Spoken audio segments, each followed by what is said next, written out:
Jesus' ministry is the long-awaited year of Jubilee, the year of God's favor that is characterized by rest, reset, release, and return.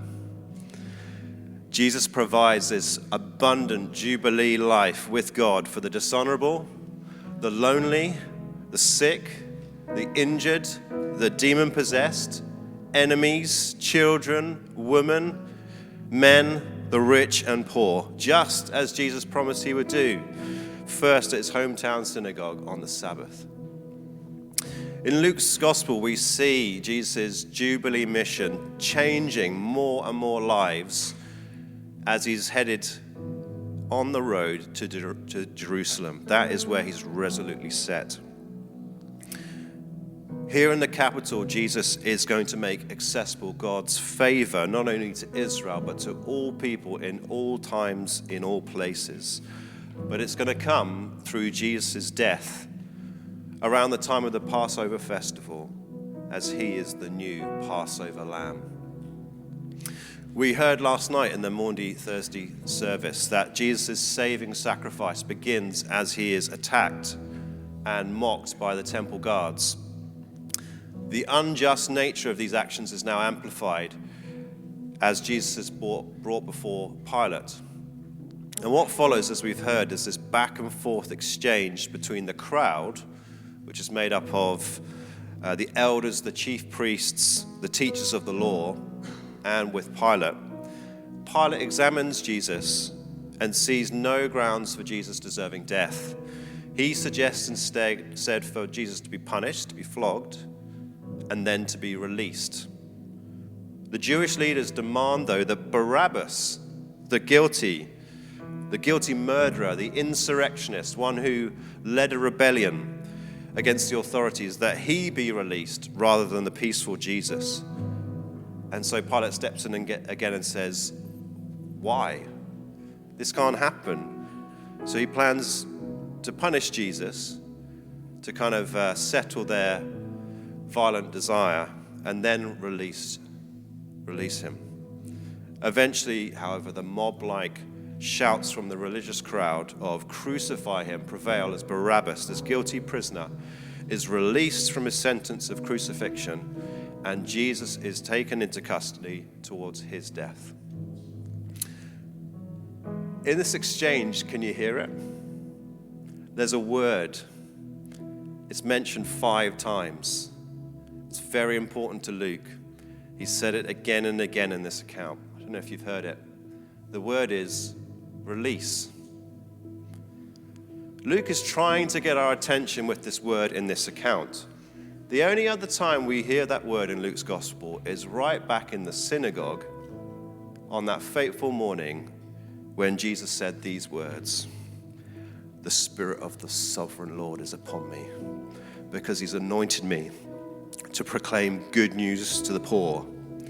He sent me to proclaim release for the prisoners and recovery of sight for the blind, to set the oppressed free, to proclaim the year of the Lord's favor."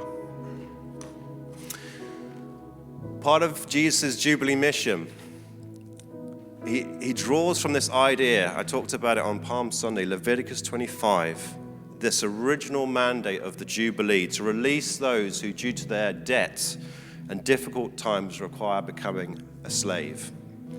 Now, in fulfillment of this prophecy of Isaiah, Jesus reshapes this Jubilee to release and heal those who are sick, injured, and oppressed to demonic powers.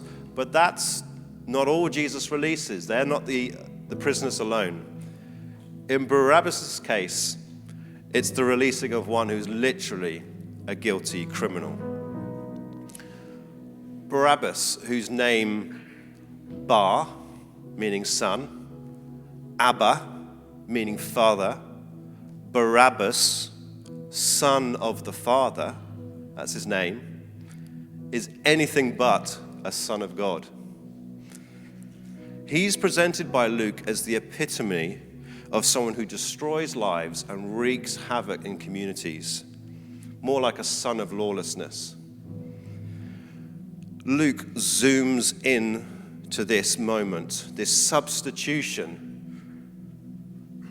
of Jesus and Barabbas for a reason, to showcase the significance of Jesus' coming death.